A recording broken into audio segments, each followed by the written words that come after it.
He has a hoodie on. I'm live now. Sorry. Hey guys. All right. So wanted to do a quick little live video here on YouTube. I haven't done one before. I was just looking through some web searches on our website.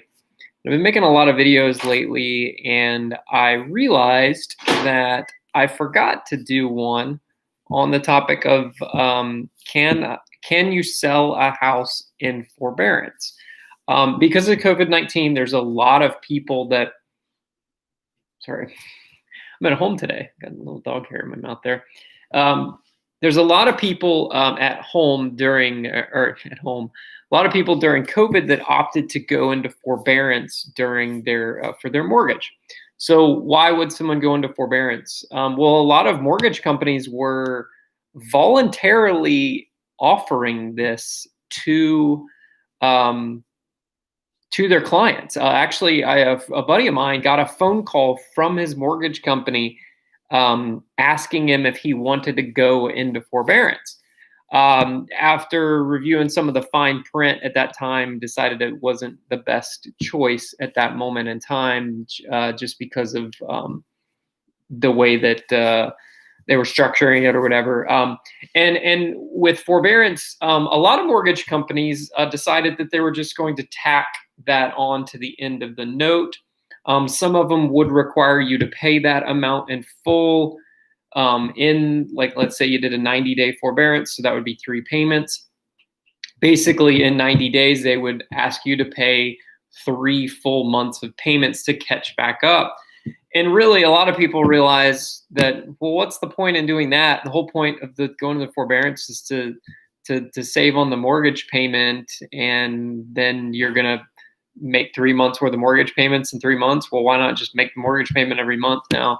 And a lot of companies said, no, we're just going to put it on the end. So if that's truly the case, and you read your the terms of that, and they truly are just going to tack it on at the end of the note, basically that means you're going to, instead of owing, let's say your mortgage, just for simplicity's sake, let's say your mortgage payment is $1,000, right?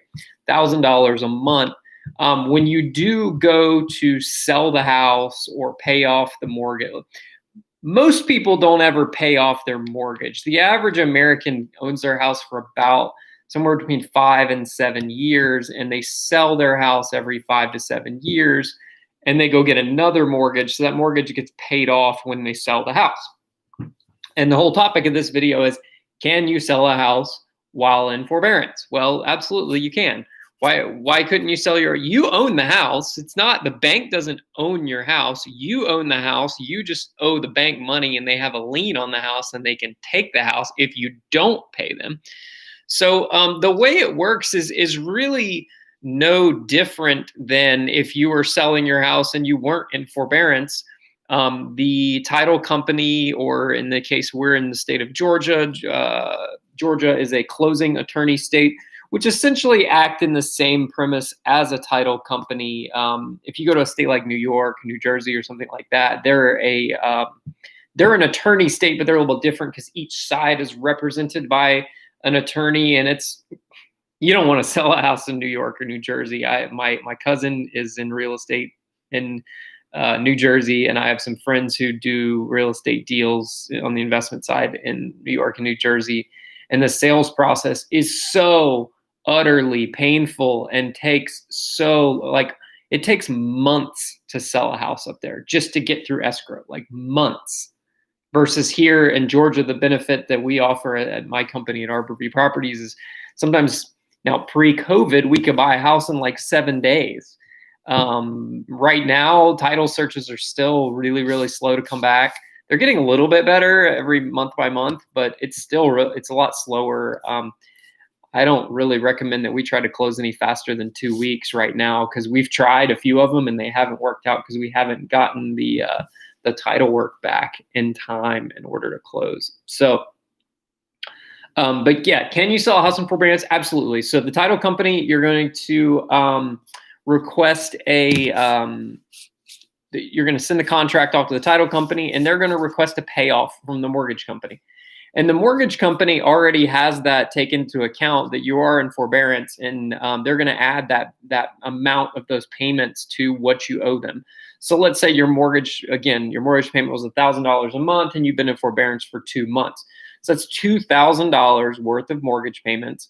And let's say prior to the forbearance, you owed them $150,000.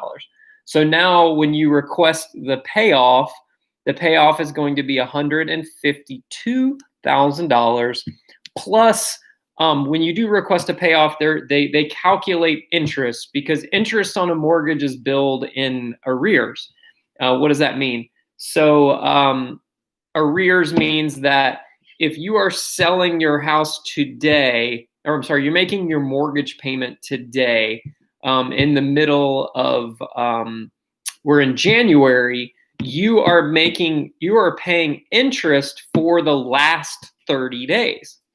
So basically what that means is when they request a payoff to pay off the mortgage company, they're going to calculate the amount of time between your last billing statement cycle. So let's say your bill cycle's on the 1st of every month. It's really the 15th.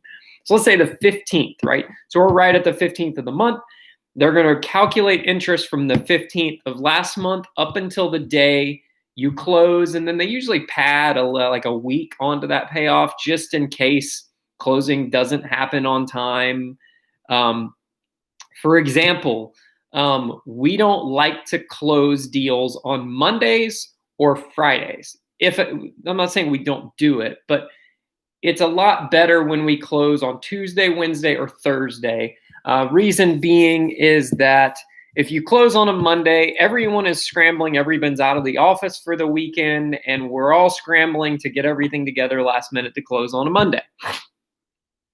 On a Friday, what happens? Well, everybody's ready to get out the door. And B, if you do an afternoon closing on a Friday, sometimes the wire transfers do not get transmitted out in time, and people don't receive their by people, I mean the seller of the house does not receive their wire transfer until Monday morning, because wire transfers don't process on the weekends, and the wire transfer has to be sent out to the Treasury, and then it has to be sent out to the bank. And sometimes the Treasury, like if it's an end of month closing or a first of month closing or a middle of the month closing, the Treasury might be backed up. There was an instance we closed a deal on the 31st of the month, and we sent the wire out that morning at like 10 o'clock.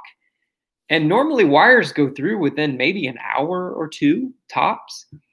The wire didn't come in until like 5 o'clock that afternoon. It was just lost out in the ether somewhere, sitting out at the Fed or at the Treasury, and then it has to go out to the bank. And it was just like lost out in nowhere.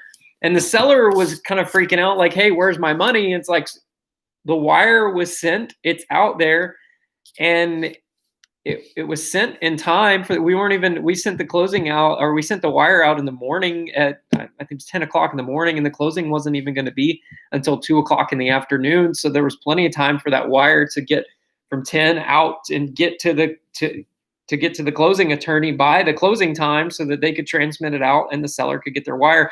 But our wire, as the buyer, was just stuck out in the ether, who knows where it was, for many, many hours before it finally transmitted and was received by the closing attorney, and then they transmitted the money out.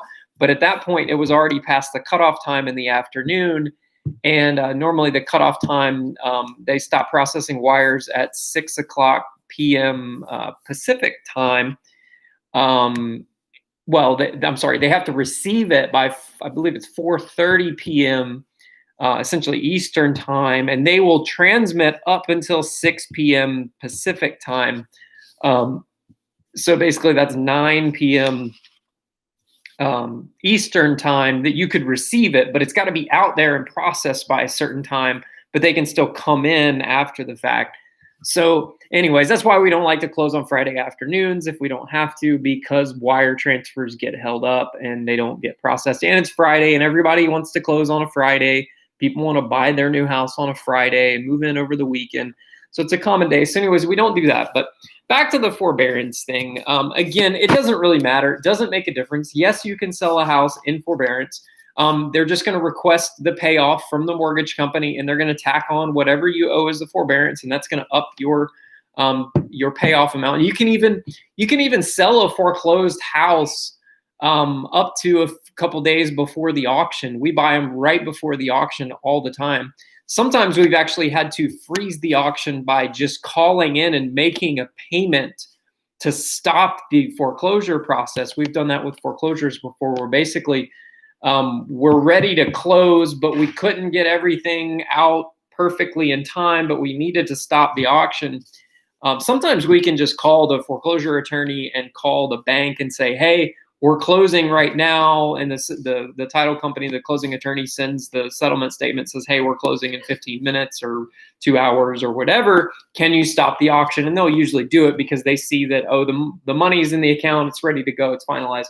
But sometimes we've actually had to call in and actually make a payment over the phone and pay the reinstatement amount, which is the past due amount, just to stop it and stop the auction. And again, we don't do that unless we're comfortable buying the house and we know we've done a title search process and we know that the title is clear and there aren't any other things that might come up, which is why I usually wait until we can actually close and buy it.